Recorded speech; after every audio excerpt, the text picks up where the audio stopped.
What is up, guys? It is Bucky, and welcome to your 22nd tutorial, maybe. In this tutorial, we're going to be going over a conditional operator, which is pretty much a shorthand version of the if-else statement. And this is probably the last thing we're going to be doing with if-else or anything like that for a couple tutorials. And anyways, we're also going to be going over Boolean variables, what they are, and what they mean. So let's go ahead and jump right into it. I'm not even going to give you a background of anything first. I'm just going to go ahead and build the program because this is going to be the easiest way to teach it. So let's go ahead and set a variable a equal to 2, set a variable b equal to 3, and set a variable c equal to 0. And these are just going to be some demonstration variables. So the first thing is the condition operator. And what this does is, like I said, it's a shorthand term for if else. And what you do is you give it a condition, which is a test, and then you give it an expression 1 and expression 2. Expression 1 is going to happen if the test is true. Expression 2 is going to happen if the test is false. So let's go ahead and make a simple test. A equal to B. Now, after this test, what you do is you put a question mark. And this kind of makes sense. One of the only things that makes sense in a computer program. So it's like you're asking it, is it true or is it not true with the question marks? And after the question mark, you give it two sets of expressions. The first, and by the way, these expressions are going to be separated by a colon. The first expression, which is just a statement, any bit of code you want, is what you want to happen if this is true. So if A is equal to B, then just go ahead and output they are equal. Now, for your else, what you do is you put a colon, and after the colon, it's another expression.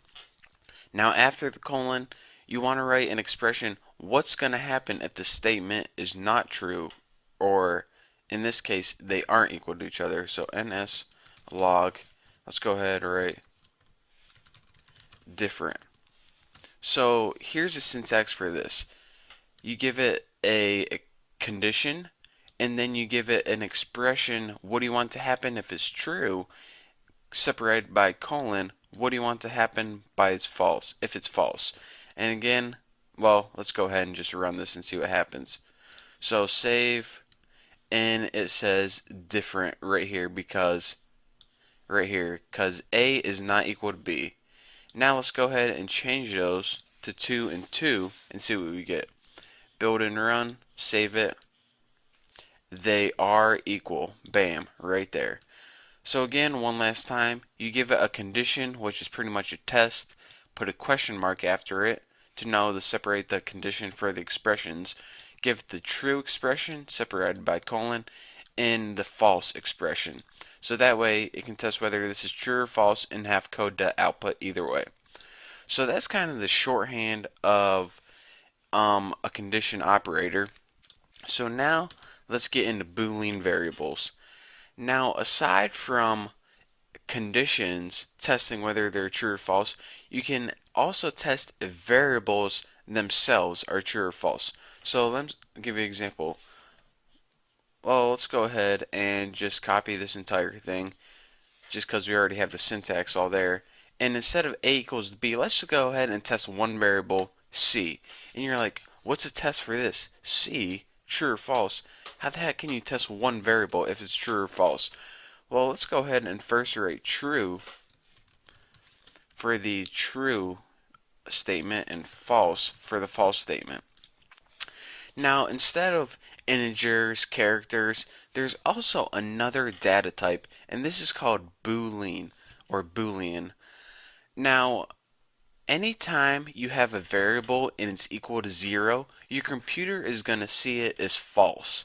Anytime you have a variable which is not 0, and the most common thing people set it equal to is 1, but you can set it equal to 99 or anything that's not 0, your computer is going to see this as true.